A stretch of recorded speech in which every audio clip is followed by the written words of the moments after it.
Ierihon. Și pe când ieșea Iisus din Ierihon cu ucenicii săi și cu o mare mulțime de oameni, fiul lui Timeu, Bartimeu, un cercetor orb, ședea jos lângă drum și cerea de milă. El a auzit că trece Iisus din Nazaret și a început să strige: Iisuse, Fiul lui David, ai milă de mine! Mulți încercau să tacă, dar el și mai tare striga: Fiul lui David, ai milă de mine! Iisus a oprit și a zis: Chemați-l! Au chemat pe orb și a zis: Îndrăznește, scoală-te, că te cheamă. Orbul și-a aruncat haina, a sărit și a venit la Iisus. Iisus a luat cuvântul și a zis: Ce vrei să-ți fac? Rabunii, i-a răspuns orbul, să capăt vederea. Iisus i-a zis: Du-te, credința ta te-a mântuit. Îndată orbul și-a căpătat vederea și a mers pe drum după Iisus. Este unul din multele exemple și multele fapte pe care Domnul Hristos le-a făcut în legătură cu această nevoie a oamenilor, în legătură cu această condiție de neputință a oamenilor. Și printre aceste fapte, multe fapte, se numără și vindecarea acestui orb Bartimeu. Cuvântul ne lasă câteva fapte majore, câteva exemple din viața Domnului Hristos, care creionează aspectele fundamentale ale lucrării sale, dar Ioan spune clar că dacă s-ar fi scris tot ce a făcut El, într-un mod metaforic, spune El, n-ar fi încăput în lume toate cărțile care s-ar fi putut scrie referitor la lucrarea Domnului Hristos. Dar tot ceea ce s-a scris pentru ca noi să credem. Scopul cuvântului lui Dumnezeu nu este acela de a da o moralitate, deci o dă. Nu este acela de a satisface o curiozitate spirituală, ci scopul cuvântului lui Dumnezeu este acela de a aduce în inima noastră credința. Aspectele pe care Dumnezeu le-a lăsat în Scriptură, în Biblie, au un scop fundamental. Au fost scrise și lăsate pentru ca noi să credem. Dacă un om lecturează cuvântul și nu ajunge la credința în Domnul Hristos, se poate mulțumi cu anumite informație creștină, religioasă, dar aceasta nu va fi de mare folos.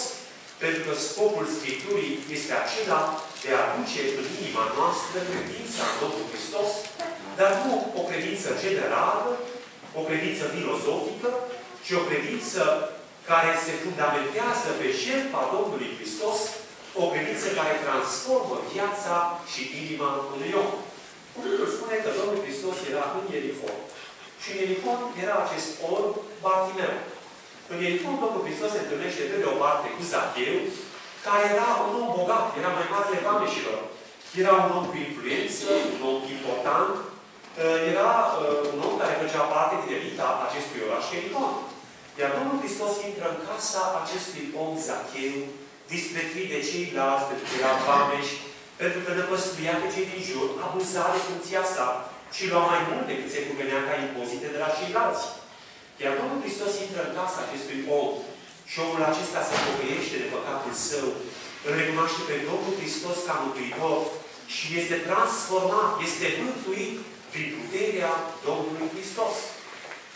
În antiteză, îl putem vedea pe acest cercetor, orb Bartimeu, care era la extrema societății, extrema cealaltă, negativă a societății, din punct de vedere economic. Era un om sărac, ce era orb, era un om picios.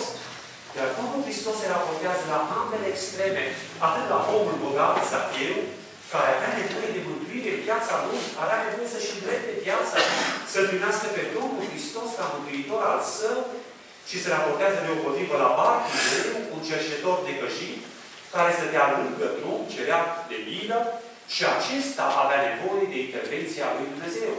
În societate, în general, oamenii se polarizează și sunt oameni care, la o anumită condiție socială, au de-a face cu semeni care au aceeași condiție socială. Nu vei vedea un om foarte bogat care va sta într-un anturaj de oameni săraci. Nu, ci el va dori anturajul oamenilor de aceeași condiție cu el. Oameni săraci care, de asemenea, nu vor avea acces în zone elevate, ci condiția lor îi limitează la o anumită conjunctură, la un anumit mediu, la o anumită prietenie, pentru că sunt oameni mai săraci. În ce privește Evanghelia, în ce privește raportarea noastră la Dumnezeu, Biblia spune, toți au păcătuit și sunt lipsiți de slava lui Dumnezeu. Înaintea lui Dumnezeu nu se are în vedere fața omului. Dumnezeu nu este părtinitor, spune cuvântul în Cartea Faptele Apostolilor. Dumnezeu nu se raportează la noi după moralitatea noastră, după educația noastră, după banii noștri, după poziția noastră socială, după influența noastră, ci Dumnezeu se raportează la noi în mod egal și se raportează în funcție de condiția noastră de oameni păcătoși. Și cuvântul spune, toți au păcătuit și sunt lipsiți de slava lui Dumnezeu. Dumnezeu se oprește pentru un om bogat, dar Dumnezeu se va opri de asemenea și pentru omul păcătos, care e sărac, care poate este acolo îngropat în vinovăția lui, poate în mizeria lui morală și socială, asupra acelui om, Dumnezeu se va pleca și Dumnezeu îi va aloca timpul necesar. Biblia spune, ieșea Domnul Hristos din Ierihon cu o mare mulțime de oameni. Aceasta este, în general, religia în ansamblul ei. Când e vorba de Cuvântul lui Dumnezeu, când este vorba de diferite evenimente religioase în lumea aceasta, evenimentele religioase sunt de multe ori o mare mulțime de oameni. Și oamenii sunt dornici să-L caute pe Dumnezeu. Oamenii au în inima lor, în sufletul lor, gândul veșniciei, pentru că Dumnezeu l-a pus. Este ceva înăuntrul omului care îl caută pe Dumnezeu, pentru că suntem de neam lui Dumnezeu. Dumnezeu ne-a creat și dorim patria aceasta, îl dorim pe El.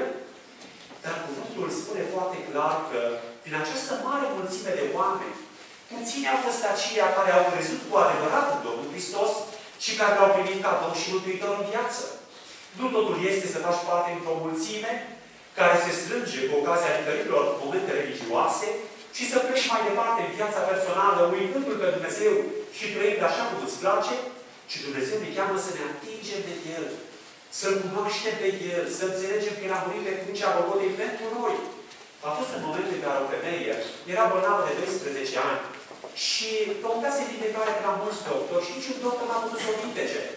Și din mulțimea aceea mare de oameni, ea se atinge de Domnul Hristos și este imediat vindecată de boala ei. Și mulțimea aceea mare de oameni se atingea și ea de Domnul Hristos, dar Biblia spune că doar femeia aceasta a fost vindecată pentru că s-a atins cu credință. L-a văzut pe El ca fiind Mesia, ca fiind Fiul lui David, cel promis de veacuri și care venise în Israel să aducă vindecarea și să poarte păcatele oamenilor. Mulți oameni îl înmulțeau și Domnul Hristos spune întrebarea, cine s-a atins de mine? Din mulțimea aceea mare de oameni. Și ucenicii spun, nu vezi, învățătorule, că oamenii te mulțesc? Nu vezi că toți se ating de tine? Iar Domnul Hristos spune, nu, s-a atins cineva pentru că o putere și din mine. Femeia aceasta s-a atins cu credință și Dumnezeu a fost acela care a vindecat-o. Era puterea care a ieșit din Domnul Hristos și a vindecat-o pe femeia aceasta. Ce înseamnă Evanghelia? Evanghelia nu înseamnă doar să te duci într-o mulțime de oameni și să asisti la diferite momente religioase și să pleci de acolo așa cum ai venit. Ci Evanghelia înseamnă să te atingi de Domnul Hristos prin credință. Să-L recunoști pe El ca acela care a venit în lumea aceasta să poarte vinovăția noastră, să poarte păcatul nostru, să se facă una cu noi și să fie pedepsit de Dumnezeu pentru noi. Și înțelegând acest aspect, să te doară păcatul comis, să te doară felul de viață trăit în trecut și să-L recunoști pe Domnul Hristos ca stăpân și Domn al vieții tale, să te atingi de Dumnezeu prin credință, iar Dumnezeu este acela care dă puterea Lui. Este Duhul Sfânt care vine și locuiește, pecetluiește viața, inima fiecărui credincios. Este o putere care vindecă. Evanghelia și moartea Domnului Hristos nu înseamnă doar o noțiune abstractă, o noțiune intelectuală, ci este puterea lui Dumnezeu care îl smulge pe om din păcat, îl smulge pe om din dependența lui de patimile sale și îl aduce la viață împreună cu Hristos.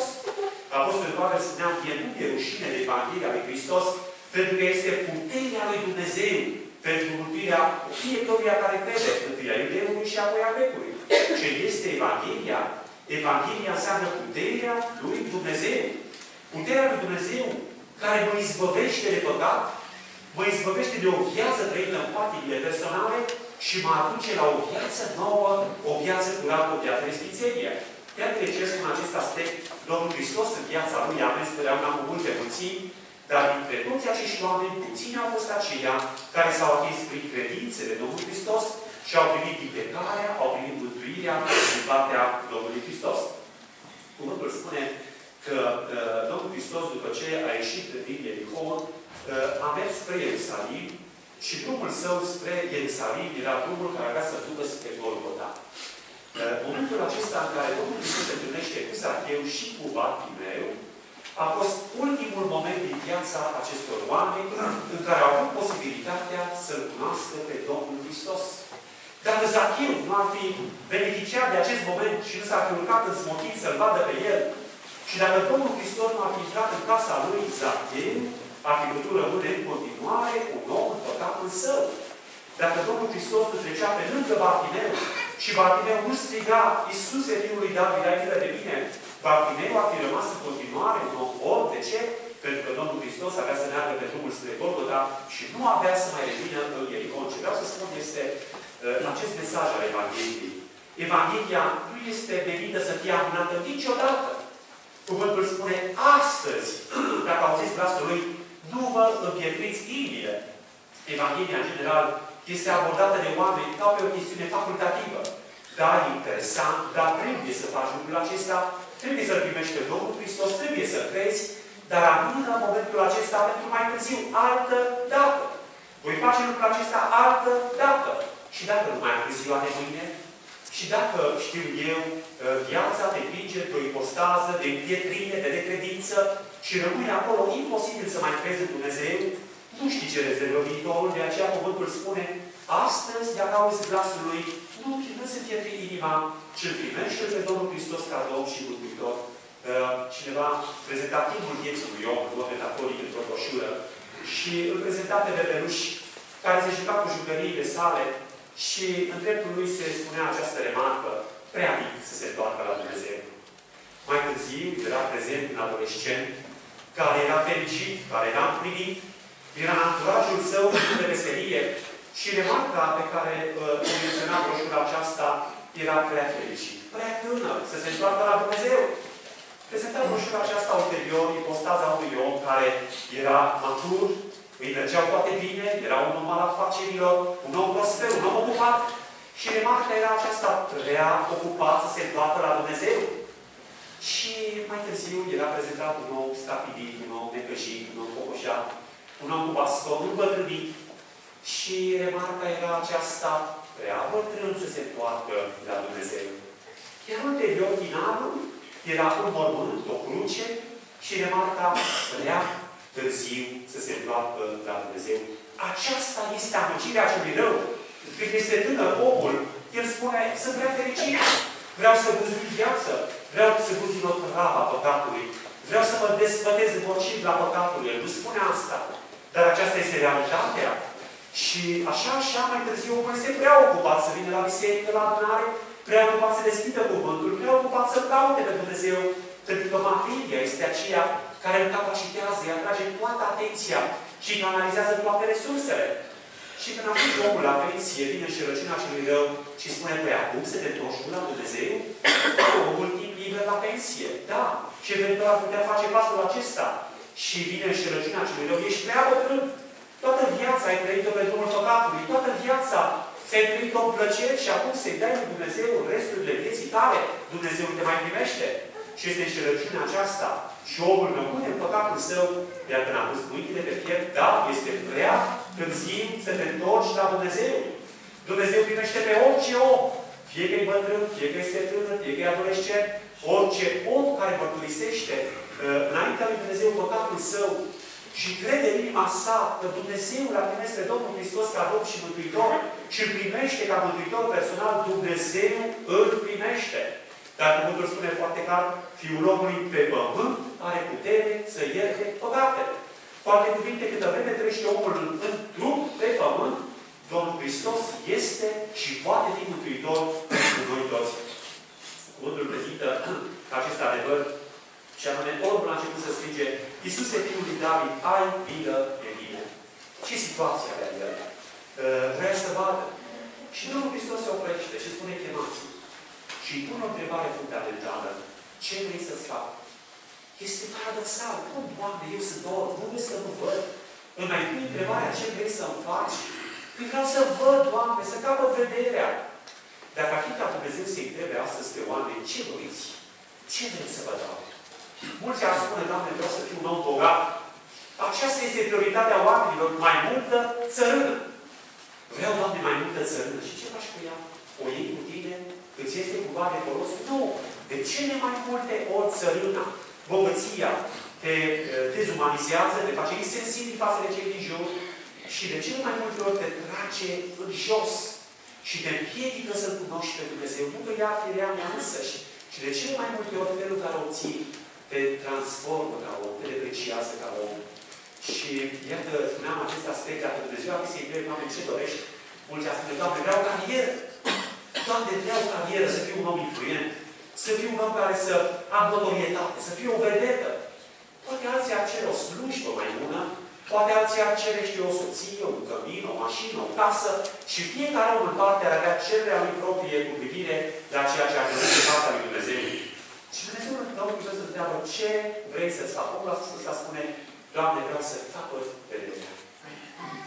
Oare câți oameni au mulțumit lui Dumnezeu pentru vederea lor? Avem lucruri în trupul nostru care pentru alții sunt idealul de viață. Pentru un orb a vedea este idealul vieții sale. Nici nu poate spera să vadă. I-am mulțumit lui Dumnezeu, Doamne, să mulțumesc că văd. Poate pentru un om care doar un picior, idealul lui ar fi să aibă 2 picioare. Și noi le avem. Ceea ce altul dorește ca ideal de viață este realitate în viața noastră pe care o desconsiderăm și nu mulțumim Dumnezeu pentru ea. Faptul că avem o minte sănătoasă și putem gândi, putem raționa corect, este darul lui Dumnezeu. Sunt acești oameni bolnavi cu afecțiuni psihice și nu neapărat din cauza lor, ci s-au născut așa. Sau poate au avut traume majore în viață și au ajuns așa. I-am mulțumit noi oare lui Dumnezeu? Ucenicii fiului Zebedei vroiau să stea unul la dreapta și altul la stânga Domnului Hristos. Și întreabă Dumnezeu, ce vreți voi? Doamne, vrem unul la dreapta și altul la stânga. Și îl întreabă și pe Bartimeu, tu ce vrei, Bartimeu? Nu vrei mărire? Nu vrei influență cu Doamne, ci vreau doar să văd. Este impresionantă condiția de inima oamenilor. Și ce cer oamenii de la Dumnezeu. Se spune Dumnezeu astăzi, Doamne, vreau să văd. Înaintea lui Dumnezeu, omul este orb. Un om care nu vede realitatea care îl înconjoară, ca fiind creația lui Dumnezeu, este un Bartimeu orb. Când privesc cerurile, lucrarea mâinilor tale, Doamne, ce este omul să te gândești la el și fiul omului să-l bagi seamă? Ateul se uită în jur și spune, este evoluție. Este Big Bang, totul s-a creat într-o explozie și s-a armonizat ulterior. Și vine Biblia și spune, ești orb. Pentru că nu vezi în creația care te înconjoară minunea prezenței lui Dumnezeu. Se uită omul la sine însuși și vede în el o evoluție din primate. Și se vede o specie evoluată. Și nu-L vede pe Dumnezeu. Dumnezeu nu există. Și vine Dumnezeu și spune, ești orb și trăiești în întuneric. De ce?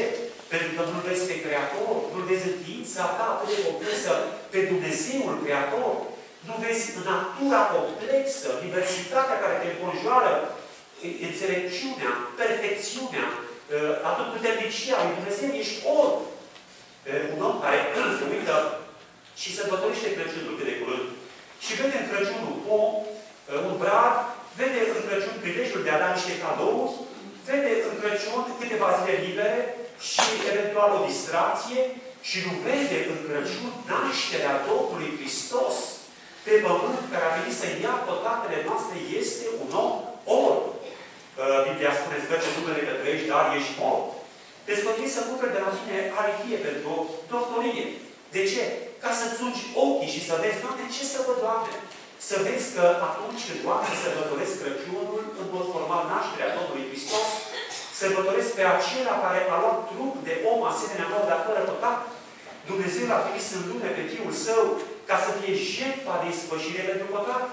Și l-a trimis în lume să poarte păcatele mele personale și păcatele întregii omeniri și pe crucea Golgotei să facă ispășire pentru ele, să plătească în mod absolut vinovăția noastră înaintea lui Dumnezeu.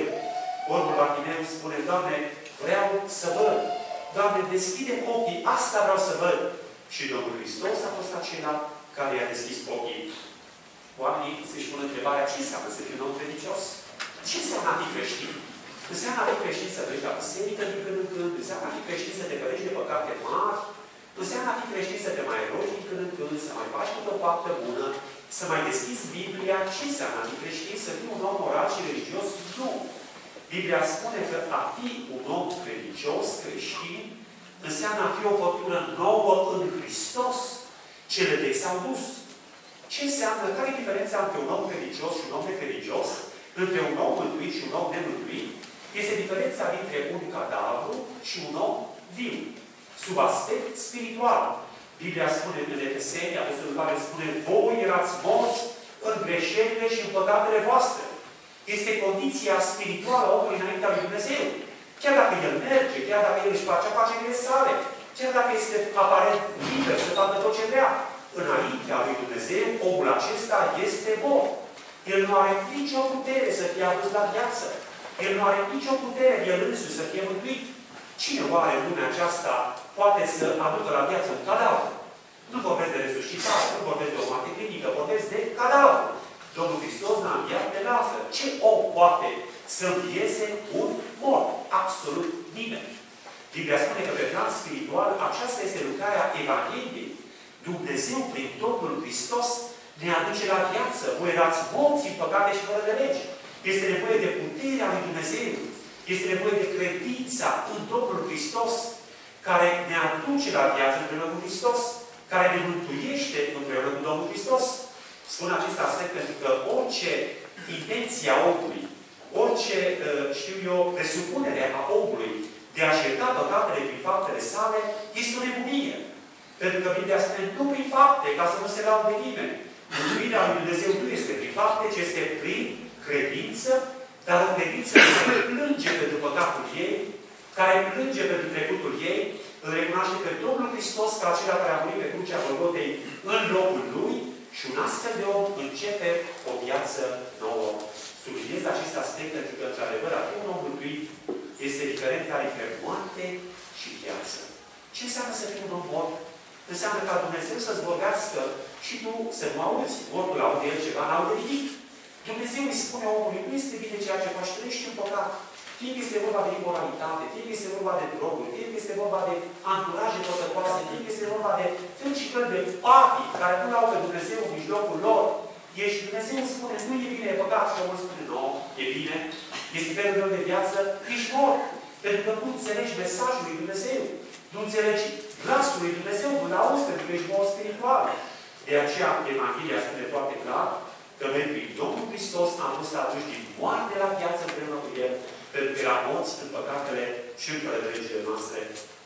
Omul acesta va fi mereu și a aruncat haina. Ce haină fi avută? Stătea acolo lângă drum și spune, Iisuse, Fiul lui David, ai milă de mine. Ce spunea oamenii? Trece Iisus din Nazaret. Asta este înțelegerea oamenilor. Așa cunosc oamenii în persoana Domnului Hristos. Iisus din Nazaret. Un Iisus care s-a născut în Betleem, a trăit în Nazaret, a fost în Galileea, s-a numit Galilean, a murit pe cruce, îl sărbătorit și punct.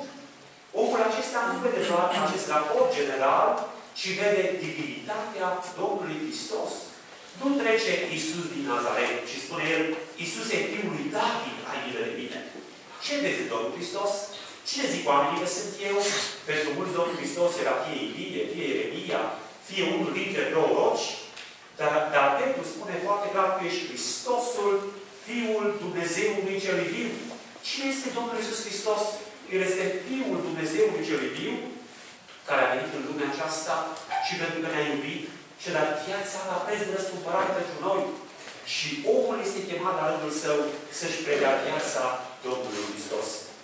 Lucrul acesta este atât de important, pentru că Biblia spune foarte clar, dacă este cineva în Hristos, este o făptură nouă. Cele vechi s-au dus. Dacă în viața personală persistă vechiturile, dacă persistă patimile, păcatele, obiceiurile vechi, omul acela nu este un om nou. Dacă este cineva în Hristos, este o făptură nouă. Viața nu este schimbată prin puterea lui Dumnezeu și îl dorește lucrurile curate, lucrurile sfinte. Cuvântul spune, cum dorește un cer disvoarbe de apă, așa te dorește sufletul meu pe tine, Dumnezeule. Omul care trăiește în păcat, el nu dorește lucrurile curate. Lui îi place păcatul, pentru că prin natura vieții lui este condiția lui de om mort în păcat. Dar omul care l-a primit pe Domnul Hristos ca Domn și Mântuitor a primit lumina, i s-au deschis ochii, i s-a deschis mintea, i s-a deschis inima și el înțelege că este chemat să trăiască o viață nouă și dorește izvoarele de apă, dorește lucrurile curate, dorește o viață în lumină și sfântă pentru slava lui Dumnezeu. Cum este Domnul Hristos? Cine este El? El este Mesia. El este cel promis de veacul, este Fiul lui Dumnezeu și lucrul acesta este cel mai important. Omul și-a arătat haina. Deci ce haină fi avut acestor? Una părosită, prăfuită, care se inspire bine, evident, care poate avea ceva acinț în ea. Când Domnul Hristos însă l-a chemat și s-a oprit pentru el, omul acesta și-a arătat haina. Mă gândesc la un lucru. Domnul Hristos avea povara păcatelor noastre.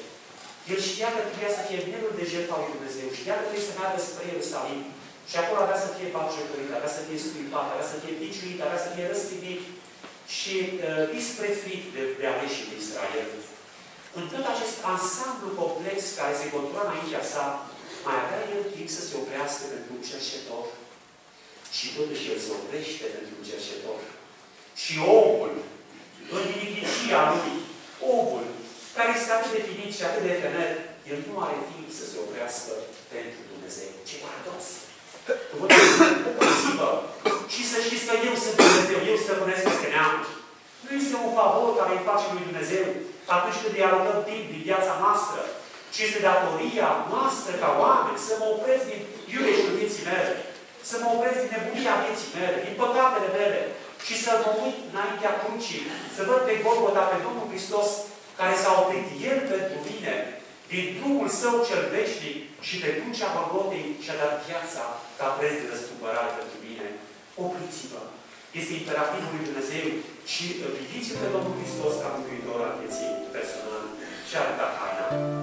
Aceasta este viața noastră. Oamenii, în general, poartă o haină foarte frumoasă, costume foarte frumoase. Și oamenii care au bătare de mână mai mare au costume deosebit de scumpe, dar ce se ascunde sub acele costume? Multă letră, mult păcat. Era un om cu cuvântul lui Dumnezeu, Naaman Sirian, care, la general, era un om cu putere, dar pe sub puterea și haina lui strălucitoare era multă, multă letră.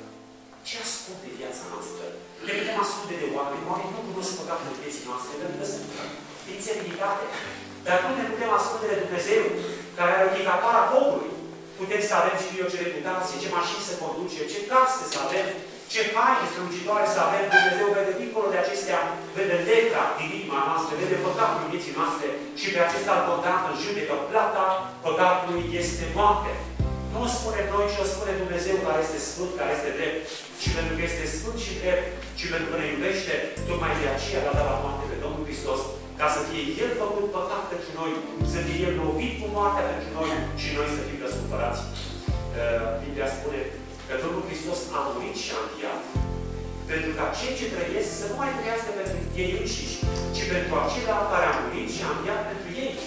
Domnul Hristos a murit și a înviat pentru a aduce o religie nouă, nu pentru a aduce o moralitate nouă, ci pentru ca noi, care trăim în lumea aceasta, să trăim pentru slava Lui, să trăim în sfințenie, glorificându-L pe El, lăudându-L pe El, lucrând pentru El, având părtășie cu El, pentru aceasta a murit El.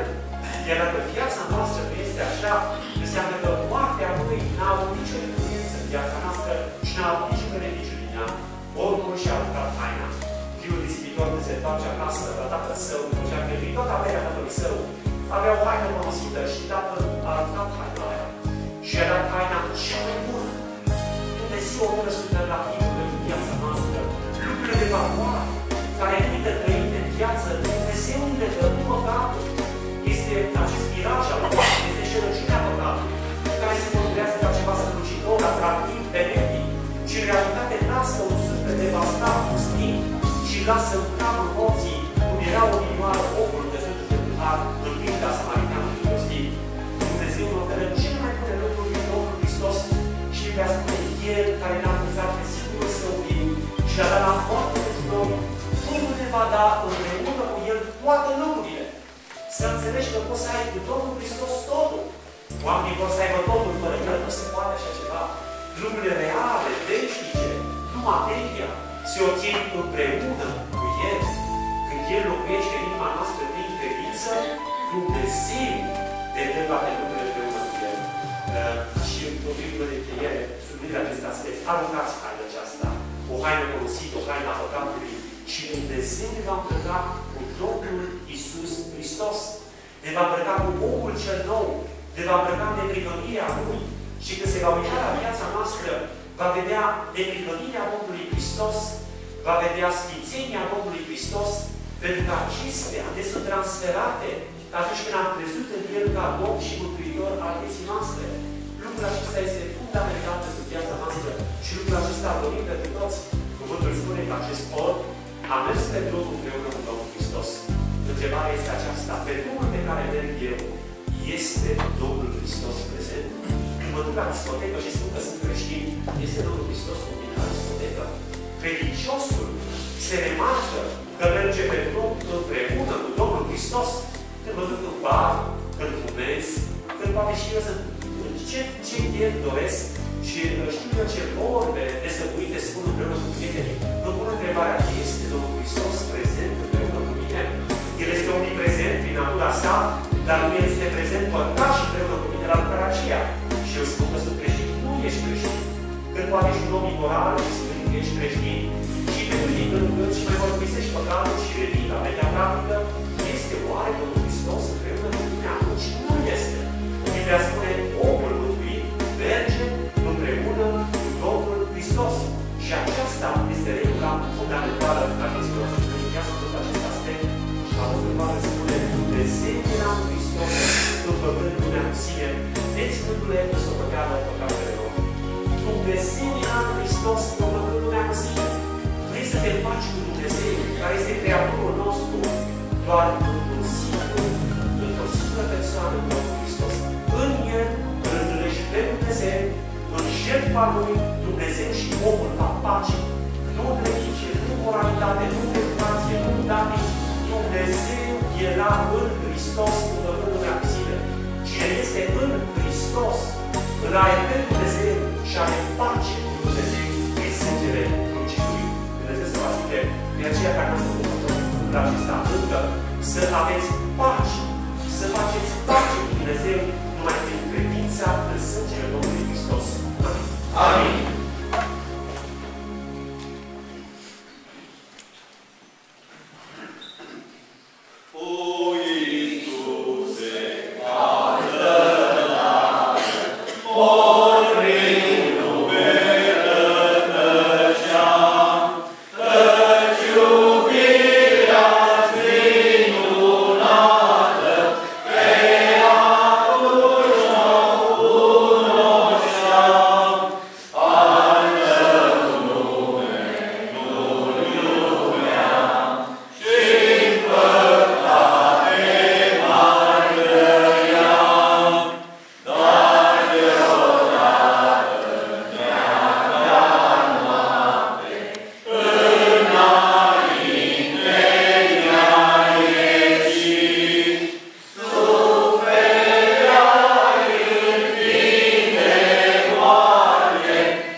ce am scăpat de primejdie, am aflat că ostrovul se chema Malta.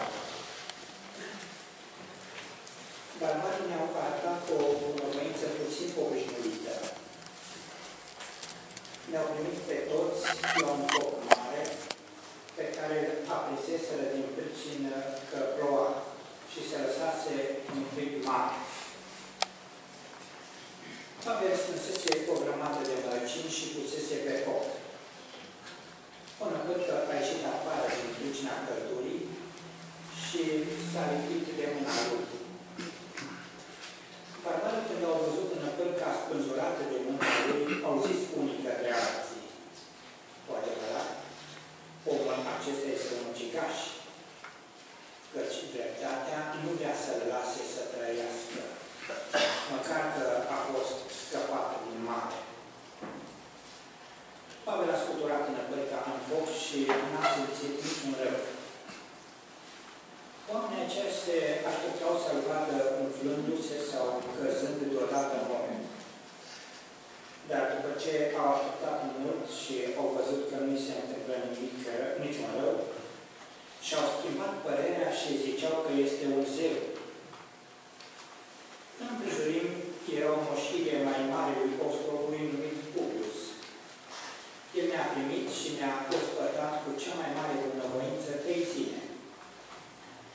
Tatăl lui Publius zăcea atunci în pat, bolnav de friguri și de ordinare. Pavel s-a dus la el, s-a rugat, a pus mâinile peste el și l-a vindecat.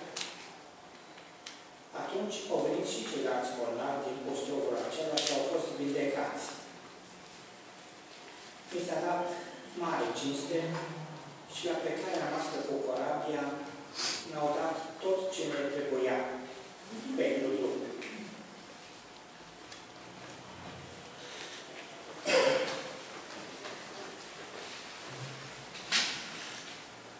O primire frumoasă din partea barbarilor.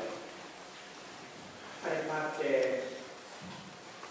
Apostol Pavel și colaboratorii lui, de persoane toți cei ce fuseseră în corabia care naufragiase. O primire, se spune aici, puțin obișnuită din partea unor barbari. Ce frumos este să putem învăța din cuvântul lui Dumnezeu, din toate împrejurările, din viața altora. Scriptura a fost scrisă ca să fie de folos. Iată aici niște barbari care dau dovadă de o bunăvoință deosebită prin această primire care o fac celor care au fost naufragiați. Ce frumos ar fi dacă am învățat lucrul acesta. Dacă este să ne referim numai la faptul acesta, când Dumnezeu îl trimite în adunare ca să asculte cuvântul Său diferite persoane. Ce frumos ar fi dacă ne-am purtat cu multă bunăvoință. Ce frumos era și am apucat că vremurile acelea când se termina adunarea la ora 12 sau la ora 6:30 și nu se pleca nimeni de acasă. Erau persoane care poate erau pentru prima dată în adunare și nu erau lăsate să plece până când nu erau contactate de alți credincioși. Cu ție ocazie. Ce ați înțeles? Ar fi și altă dată. O bunăvoință ieșită din comun, arătată de niște barbari. Și aș spune față în față cu primirea de care a avut parte Apostolul Pavel și colaboratorii lui în Ierusalim. O primire rece. Arestați. Unde? În capitala creștinismului, în Ierusalim, au avut parte de o primire rece. Au fost tratați cu multă răceală. Și iată niște barbari care se poartă cu multă bunăvoință față de ei. Aceasta, probabil și datorită faptului că, așa cum am înțeles din cuvântul lui Dumnezeu, drumul Apostolului Pavel la Ierusalim era un drum interzis de Dumnezeu. Dumnezeu nu întâlnisese la Ierusalim. Pe când drumul acesta spre Roma era un drum care era potrivit voiei lui Dumnezeu și de aici înțelegem aspectul acesta că atunci când împlinim voia lui Dumnezeu, Dumnezeu ne face prieteni chiar pe vrăjmașii noștri. Iată, în împrejurarea aceasta, când Pavel și împreună cu colaboratorii lui sunt înscriși pe drumul voiei lui Dumnezeu, Dumnezeu face prieteni chiar pe niște barbari care dau dovadă de multă bunăvoință față de ei.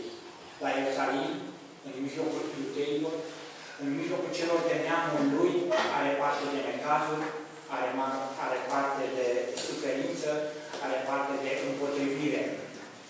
Neamurile lui, în general, i-au făcut apostolii multe necazuri și i-au produs multă suferință. Creștinismul fals produce astăzi multă suferință adevăraților credincioși. Cei ce spun că au o religie care este moartă și fac parte dintr-un creștinism fals, aceștia produc multă suferință și multe necazuri adevăraților credincioși. Întâlnim aici pe Apostolul Pavel într-o atitudine foarte umilă. Acela care l-am întâlnit cu câteva capitole mai înainte, ținând o cuvântare în Areopag, în această Academie a științei grecești, întâlnim pe Apostolul Pavel în diferite sinagogi, de asemenea ținând cuvântări în urma cărora mulți se întorceau la Dumnezeu. Iată-l aici într-o atitudine umilă, un om mare al lui Dumnezeu, pus deoparte de Dumnezeu. Iată-l îl întâlnim mergând după mărăcini. Pare ceva care este greu de înțeles. Un om pus deoparte de Dumnezeu. Un om care, așa cum am spus, ține o cuvântare în Areopagul de la Atena. Iată-l aici, mergând după mărăcini. Făcând un lucru obișnuit, dar vom vedea ceea ce a ieșit din această lucrare obișnuită, comună, pe care o face Apostolul Pavel. Tendința noastră este de a ne face cunoscuți sau de a ieși în relief, în evidență, făcând lucruri mari. Și așa este gândirea omenească, doamne, ca să ieși în evidență, trebuie să faci fapte mari, trebuie să faci lucruri mari. Înțelegem din atitudinea aceasta a Apostolului Pavel că nu contează dacă este mare fapt ca să ieși în evidență, ci principalul este că este o faptă mică sau este o faptă mare. Principalul este ca să își aibă izvorul în Domnul Iisus Hristos. Atunci când faci prin încredințare că ești pus de Dumnezeu să faci ceva, nu contează că este mic sau este mare ceea ce faci. Contează să ai inspirația din Dumnezeu să faci la îndemnul Domnului Iisus Hristos. O năpârcă s-a prins de mâinile Lui. Imediat. Primii care comentează lucrul acesta sunt barbari, care, deși dăduse dovadă de multă bunăvoință, iată că în urma acestei întâmplări din viața Apostolului Pavel, barbarii sunt aceia care imediat clasează lucrul acesta și spun dreptatea nu-l lasă să trăiască. E clar că omul acesta este un ucigaș. Deci omul acesta trebuie să moară. Aceasta era logica barbarilor, aceasta era logica iudeilor. Așa vedeau ei, împlinindu-se dreptatea cu privire la Apostolul Pavel. Este un ucigaș, deși că a scăpat, de nu a fost înnecat în mare, dar iată că dreptatea nu-l lasă. Era dreptatea barbarilor. Era logica lor. Asta era dreptatea lui Dumnezeu. Dincolo de dreptatea barbarilor, dincolo de logica lor, era dreptatea lui Dumnezeu și dreptatea din ceruri era înaltă. Și vedem că năpârca aceasta ascultă de dreptatea din ceruri.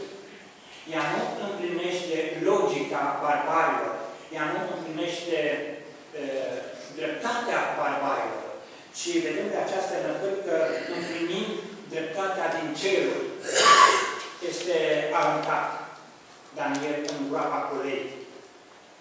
Nu se împlinește dreptatea văzută din partea vrăjmașilor lui Daniel.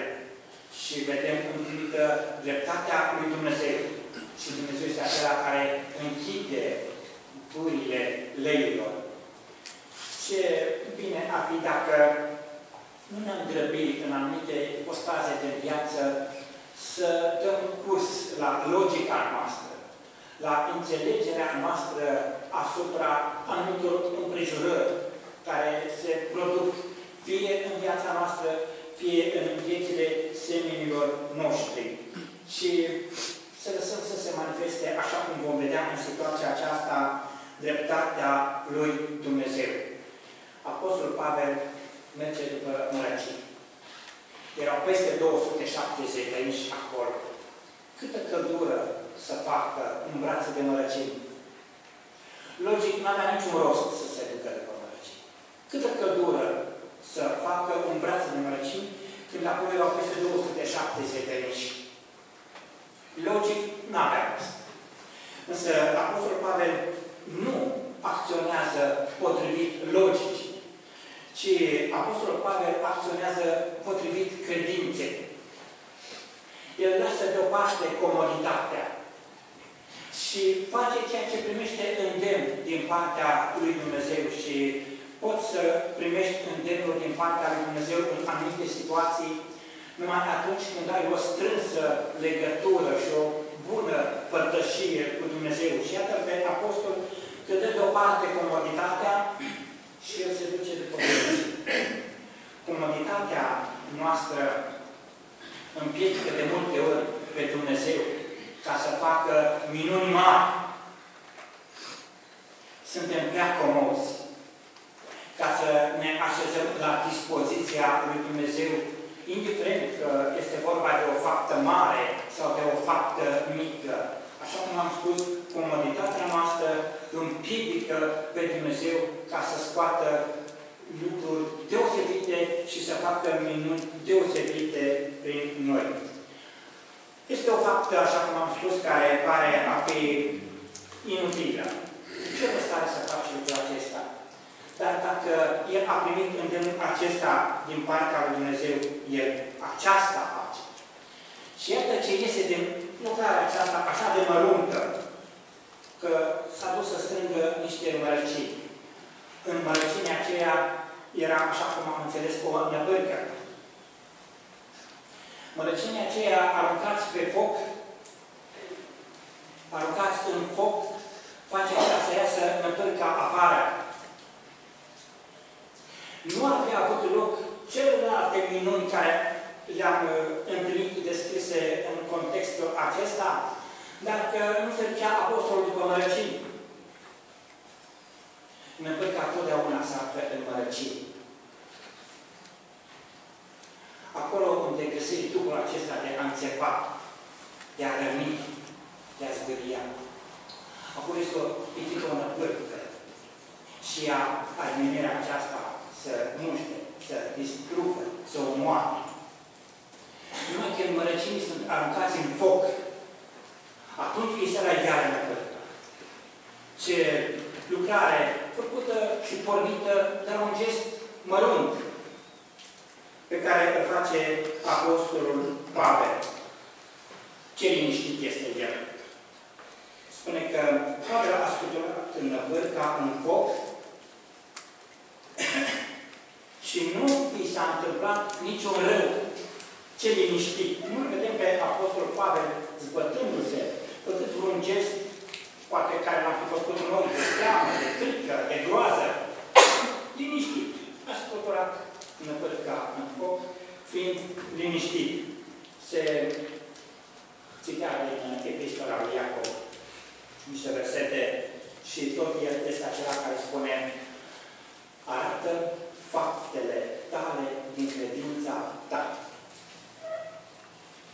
Apostolul Pavel avea această credință, așa cum o vedea, că nu-i se va întâmpla niciun rău și îl stă liniștit. Liniștea de care dă dovadă Apostolul Pavel în împrejurarea aceasta arată o faptă a credinței lui, pentru că mai departe spune că oamenii aceștia se așteptau să-l vadă umflându-se sau căzând deodată mort. Și nu s-a întâmplat lucrul acesta. Și barbarii trec în extrema cealaltă. Dacă prima reacție a lor a fost aceasta, este un ucigaș, este drept să moară. Iată-i acum sărind în extrema cealaltă și spun: este un zeu. Au așteptat mult și au văzut că nu se întâmplă nimic rău Apostolului Pavel.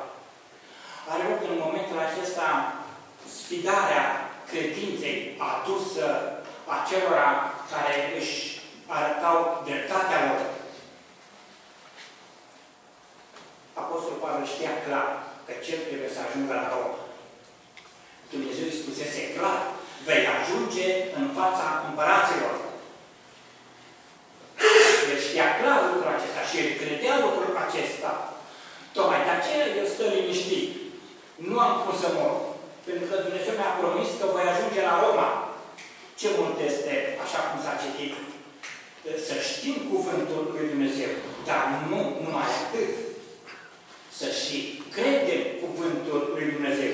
Iată, această credință a Apostolului Pavel în cuvântul lui Dumnezeu, în promisiunea lui Dumnezeu, îi dă liniște în împrejurarea aceasta critică din viață. Lucru care a mirat pe oameni și au ajuns să spună: este un zeu.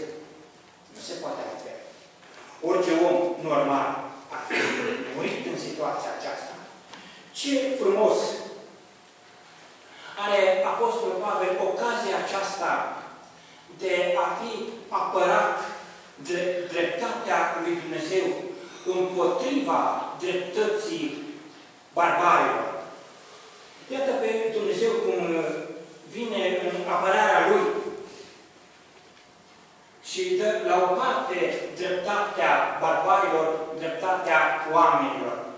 Ce frumos este să stai liniștit în orice împrejurare și să aștepți pe Dumnezeu ca acela care îți ia apărarea în orice situație.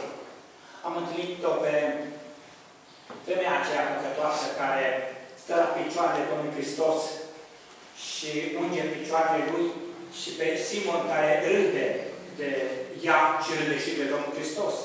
Ce frumos că ia Domnul Hristos apărarea acestei femei. Apoi o întâlnim pe Maria în altă situație, când de asemenea Iuda, de data aceasta, este acela care critică fapta ei și Domnul Hristos îi ia apărare. În altă parte, Marta o critică pe Maria și ea stă liniștită la picioarele Domnului Hristos și Domnul Hristos îi ia apărare. Ce mult efort și pace pierdem noi și risipim noi atunci când căutăm să ne scoatem dreptatea la liman. Iată pe Apostolul Pavel că el stă liniștit și Dumnezeu este acela care îi scoate dreptatea la suprafață. Oamenii aceștia așteptau și au așteptat degeaba. Pentru că și logica lor nu se potrivea cu gândirea și cu planul lui Dumnezeu.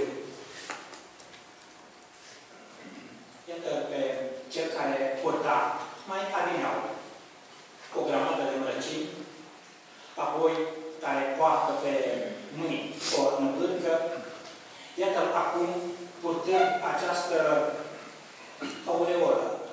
Este un zeu. Aceasta face credința în viețile celor credincioși. Nu îi transformă în zeu, dar îi transformă în oameni deosebiți. Îi transformă în oameni care sunt scoși din anonimat. Credința este aceea care face dintr-un om oarecare, poate să facă un om deosebit, scos în evidență. Și Apostolul Pavel este scos în evidență ca fiind zeu. Nu când vestește în aeroport, nu când vestește Evanghelia la un amvon, ci în urma unei lucrări mici a adus o grămadă de mărăcii. De aici pleacă lucrurile. De la lucruri mici în viață, sau din lucruri mici pe care ne pune Dumnezeu să le facem în viață, Dumnezeu poate să scoată slavă pentru numele Său. Apoi, în versetul 7 spune despre primirea pe care o face Publius de această dată. Tot în urma unei fapte mici. Publius le face această primire frumoasă. Nu era un om de rând. Era guvernatorul acestei insule. Ce ușor se deschid uși mari în fața unor fapte mici care sunt făcute la îndemnul lui Dumnezeu. De multe ori ne gândim că numai făcând fapte mari se pot deschide anumite uși care mi se par greu de deschis. Dar dacă în împrejurarea aceasta, în urma unor fapte așa de mici, Dumnezeu deschide aceste uși mari în casa lui Publius. Tatăl lui Publius zăcea atunci bolnav în pat. Și este făcut, așa cum am citit, sănătos de Apostol Pavel. Și a spune noi, nu am făcut chiar așa deosebit. Am mai făcut Apostol Pavel și alte vindecări, și alte minuni. Așa este. Dar, ținând cont de contextul acesta, mi se pare un lucru cu totul deosebit. Lângă acest om bolnav, alături de Apostolul Pavel, se afla și doctorul Luca. Și era doctor. Și el putea să spună, Pavel, aici este de lucru pentru mine. Aici este ceva în domeniul meseriei mele. Sunt profesionalist, aceasta este meseria mea, nu te supăra. În cazul acesta, te rog să te dai la o parte, aici este ceva de lucru pentru mine. Putea să spună doctorul Luca. El nu face așa. El face un pas înapoi. Lăsând să lucreze credința. Și ce lucru minunat a făcut. Căci vedem că credința se folosește de instrumentele ei. Și instrumentul credinței este acesta care spune în versetul 8. Pavel s-a dus la el și s-a rugat. Acesta a fost instrumentul folosit nu de Luca, ci acesta a fost instrumentul folosit de omul lui Dumnezeu, folosit în credință. Și anume s-a dus și s-a rugat. Medicina a avut și are totdeauna limitele ei. Nu suntem împotriva medicinii. Credința însă este fără limite atunci când este vorba de a împlini voia lui Dumnezeu. Credința nu are limite. Medicina, știința, are limite. Aș vedea aici, în situația aceasta, în Luca, și nu aș dori să fiu înțeles greșit, aș vedea în cazul acesta, în Luca, prin faptul că se retrage un pas înapoi, dând voie credinței să se manifeste, să-și materializeze lucrarea ei, aș vedea înțelepciunea noastră, vocația noastră, profesionalismul nostru, educația noastră, de care de multe ori facem uz, chiar pe terenul lucrării lui Dumnezeu. Și iată pe Luca aici, dându-se un pas înapoi, lăsând ca să arate Dumnezeu ceea ce știe Dumnezeu să facă, lăsând să facă Dumnezeu ceea ce poate Dumnezeu să facă și îl poate să facă atunci când găsește credință, așa cum în situația aceasta îl găsește la Apostolul Pavel. În sfârșit, cum aș vorbi la versetul 10, spune: mi s-a dat mare cinste. Și la plecarea noastră cu corabia ne-a dat tot ce ne trebuia pentru drum. Mi s-a dat. Este folosit pluralul aici. Nu spune că i s-a dat mare cinste Apostolului Pavel, ci la întreaga echipă a lui, de care cel puțin așa înțelege că făcea parte și Luca și făcea parte și Aristarh, printre alții. Și spune aici că mi s-a dat mare cinste. Pentru ce i s-a dat cinste lui Luca? El nu a arătat de nimic din ceea ce știe el. I s-a dat mare cinste pentru faptul că s-a retras, pentru faptul că a dat libertate de plină credinței ca să lucreze. Și în mod sigur, în timp ce Pavel se ruga, în mod sigur era susținut în rugăciune și de Luca, era susținut în rugăciune și de Aristarh, de această echipă. I s-a dat mare cinste la toți, nu numai apostolului. Aș aduce în față o imagine a Vechiului Testament, când David se duce să reia Ziclagul și când pleacă cu 200 de oșteni ai lui și rămâne la Calabarâcului, la Păcar, cum spunem noi, rămân niște oameni ai lui David și se duce, reia Ziclagul, dobândește și anumite lucruri și întorcându-se la cei care rămăsese pe pază, niște oameni de nimic, așa este în Scriptură, care îl însoțise pe David, i-a propus cu David următoarea variantă: nu dăm nimic la cei care au rămas pe pază. Ei nu au fost cu noi pe linia, lor nu le dăm nimic. Și David zice: nu se poate. Nu este drept așa. Noi am putut să câștigăm credință, pentru că am fost liniștiți că este cineva acolo, care are grijă de bagajele noastre și de lucruri care noi ne-am lăsat acolo. Nu se poate. Vor avea și ei aceeași parte cu noi. Vom împărți în mod egal lucrurile. Nu contează că ești pe linia cu lui, nu contează că ești la amor, nu contează de lucrarea care o faci, pe care noi colaborăm cu o lucrare mai mare sau una mai mică. Ce contează lucrurile în echipă, uniți. La toți li s-a dat mare cinste la plecarea lor. Ce mare har, spune voi, să te dai înapoi. Nu în ideea de a te retrage din lucrarea lui Dumnezeu, dar să faci un pas înapoi și să lași credința să lucreze și în felul acesta putem să ne bucurăm de mare cinste din partea lui Dumnezeu, pentru că El este acela care totdeauna a știut și știe să înalte, așa cum spune cuvântul lui Dumnezeu, pe cei ce se smeresc înaintea lui Dumnezeu. Îmi dorim ca să putem înțelege